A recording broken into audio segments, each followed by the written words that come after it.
Today, we're looking at something really quite specific and, frankly, pretty delicate. Mm-hmm. It's about vaginal breech delivery, but way early before 25 weeks of pregnancy. Yeah, and just to clarify, breech means the baby is coming out feet or bottom first, not head first. Exactly.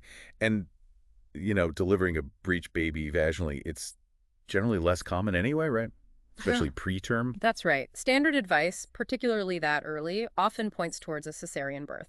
It's generally considered safer in many preterm breech scenarios. Okay, so we've got some material here that talks about managing vaginal breech births overall. But our focus today, it's laser sharp. Hmm. What do we actually know or don't know about vaginal breech delivery before 25 weeks? Which is, well, significantly earlier than most discussions around vaginal breech even entertain. Right. So the mission is to unpack the very limited info we have on this specific super early time frame and the very unique considerations involved. And maybe it helps to quickly touch on why this is so unusual. Thinking about the standard recommendations for preterm breech. Yeah, what do they usually say? Well, big reviews, meta-analyses, they've shown a higher risk, sadly, of neonatal death with vaginal breech births before 32 weeks. Okay, so under 32 weeks is already a concern. Definitely. And there was even a study mentioned from 2025 suggesting that between, say, 22 and just under 27 weeks, C-section was often the preferred route for breech. So that really frames it, doesn't it? It shows why looking at under 25 weeks for a vaginal breech birth is such an exceptional situation. Precisely. It goes against the general grain of evidence for early preterm breech. So given that trend towards C-sections, especially early on, why would anyone even consider a vaginal breech? Birth right at that edge of viability, 22, 23, 24 weeks. It's incredibly complex. It's a real balancing act. There are a few key things that come into play at that very early stage. Like what? First, there's the hard reality of the baby's chances of survival if born that early. That can vary a lot depending on the hospital, the resources, the whole clinical picture. Okay, so the baseline viability question is huge. It is. And second, performing a C-section that early often means using what's called a classical uterine incision. A classical incision, what's that mean practically? It's usually a vertical cut higher up on the main body of the uterus, not the lower horizontal cut that's more common now. Oh, okay. And the thing is that classical scar on the uterus, it carries a higher risk of rupturing, of tearing in future pregnancies. I see. So the choice isn't just about this birth. It has potential knock-on effects for the mother later on. Exactly. It adds another layer of complexity to the decision-making. Which makes sense why the sources emphasize this has to be a shared decision then. Absolutely. Thorough counseling is critical. It has to involve the parents, the neonatal team, the baby doctors, and the obstetric team, weighing up all these specific risks and potential benefits. It's very individualized. Now, one thing that really jumped out from the material was the author's own experience, their observation. The anecdotal part. Yeah, they noted that vaginal breech births, right at this lower limit of viability, can be, and they use the phrase, typically uncomplicated, especially if the amniotic sac, the membranes, stay intact until the birth. That is a striking observation, isn't it? Especially given the general risks we just discussed. That really is. It's crucial, though, to stress this is one person's experience, right? It's not data from large trials. But in these rare situations, sometimes that kind of clinical experience is all you have to go on. And that point about the intact membranes, we should probably circle back to why that might be so important. Yes, definitely. It seems to be a recurring theme. Okay, so thinking about how such a delivery might actually be managed if it were attempted, the source describes a couple of really specific, maybe even experimental-sounding techniques. They do. They're certainly not everyday procedures. Let's talk about the first one, the bladder catheter balloon method. How on earth does that work? Well, the problem it's trying to solve is that a very small preterm breech baby might just slip down too early before the cervix has opened enough. Right, the body's small, the cervix isn't ready. Exactly. So this technique involves inserting 3 small empty bladder catheters, like the kind used for urine, but used differently here, through the cervix into the lower part of the uterus. Okay, 3 of them. 3, yes. And then inflating the little balloon on the end of each one with about 60 milliliters of fluid. So you end up with these 3 inflated balloons sitting just above the cervix. Sort of creating a soft barrier, yeah. The idea is they physically block the tiny breech from descending too soon, giving the cervix more time to dilate properly. Wow. And they mention a simulation study where these balloons actually stayed put until the cervix model reached about 8 centimeters dilation. That's quite ingenious in a way, trying to, gently manage the timing. It is, but again, super important to note, the author explicitly says this hasn't been systematically evaluated. It's an idea, a technique someone's used or proposed based on the challenge. Right. Not standard practice by any stretch. And then there's this other technique described. It involves epidural analgesia and using ultrasound for guidance. Yes, this sounds like a much more actively managed, hands-on approach. How does it work? The plan here is to keep those membranes, the amniotic sac, intact until the cervix is fully dilated, 10 centimeters. Okay, so keeping the sac whole is key again. Seems to be. Then the description is quite detailed. The birthing person is kneeling. The clinician, guided by ultrasound, reaches in and manually grasps the fetus along its back.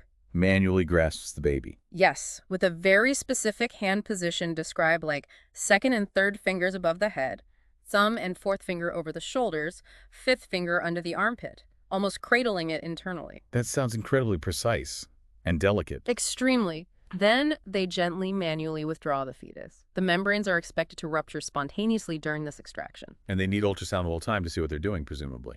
Absolutely. Real-time guidance would be essential. And they even have contingency plans. What if something goes wrong, like the cervix clamps down? They mention 2 options if the cervix starts retracting. Giving an intravenous medication, a nitric acid derivative, to try and relax it quickly. Okay. Or potentially making small incisions in the cervix itself, using special instruments like retractors and sponge forceps to help free the head if needed. Wow, that really underscores the potential difficulties and the need for serious expertise and backup plans. It certainly does. And interestingly, the author notes they haven't personally used this specific maneuver, but considers it a rational approach. So again, it's more of a conceptual strategy based on the physics of the situation rather than something commonly done. Exactly. It's about applying principles to a very challenging scenario. Now, you mentioned risks earlier. A big one in any preterm breech, but maybe even more so here, is head entrapment. Can you explain that? Yeah, this is a major concern. A very preterm baby, say before 25 weeks, has different body proportions than a full-term baby. Specifically, their head is relatively larger compared to their abdomen or shoulders than it would be later in pregnancy. The head-to-body ratio is different.